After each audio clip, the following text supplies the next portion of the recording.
नमस्कार दोस्तों, हमारे चैनल पर आप सभी का स्वागत है। आज हम जनसुराज और उसके पार्टी के संस्थापक प्रशांत किशोर का विश्लेषण करेंगे। जीत का दम भरने वाली इस पार्टी का कॉन्फिडेंस इतना हाई है कि दूसरी पार्टियां इनके सामने छोटी नजर आती हैं। प्रशांत किशोर, जिसे किंग मेकर कहा जाए तो गलत नहीं होगा। लगभग अधिकतर पार्टियों के लिए काम कर चुके प्रशांत किशोर खुद की पार्टी बनाकर जब मैदान में उतरे तो उनके सामने वही दिग्गज ताल ठोकते नजर आ रहे हैं जिसे कभी इन्होंने अपनी रणनीति से सत्ता की बागडोर थमाई थी। प्रशांत किशोर ने अपनी पार्टी को 3 साल की कड़ी मेहनत, लगन और योग्य उम्मीदवारों द्वारा इस तरह खड़ा किया कि आज यही पार्टी बड़ी पार्टियों के लिए चुनौती देती हुई नजर आ रही है। जनता के बीच चिलचिलाती धूप में घूमकर, उनकी समस्याओं को सुनकर, उनके दिलों में कम समय में जगह बनाने वाली यह पार्टी आज जनसुराज के नाम से जानी जाती है। इनके जनसभाओं में काफ़ी भीड़ देखने को मिल रहा है। इनके भाषणों में बिहार बदलने की एक धार दिखती है।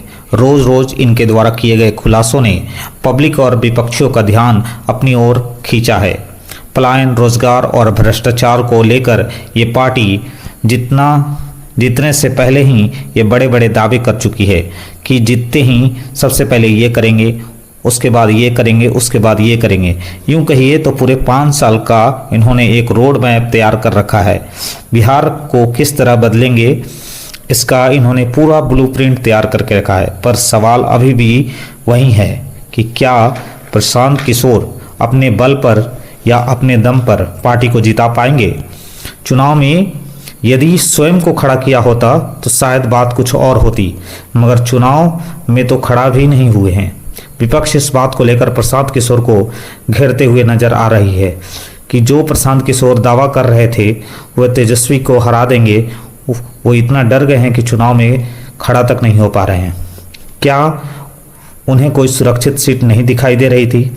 मगर प्रशांत किशोर एक रणनीतिकार भी हैं। अगर वे खड़े नहीं होते उसके पीछे कुछ न कुछ उनका सोच रहा होगा, क्योंकि उनकी रणनीति को समझना विपक्षियों के लिए इतना आसान नहीं है। प्रशांत जो है एक मजे हुए नेता के तौर पर उभरे हैं और उन्होंने बिहार को बदलने के लिए ठान रखा है। इसके लिए उन्होंने दिन रात एक कर दिया है और कम समय में अपनी पार्टी को उस मुकाम तक पहुंचा दिया है कि विपक्षी इनसे हैरान हैं। आप कहें तो इन्होंने चुनौती पेश कर दी है विपक्षियों के लिए, और इनका कॉन्फिडेंस और इस पार्टी के योग्य उम्मीदवार ने एक नई दिशा बिहार के लिए तय कर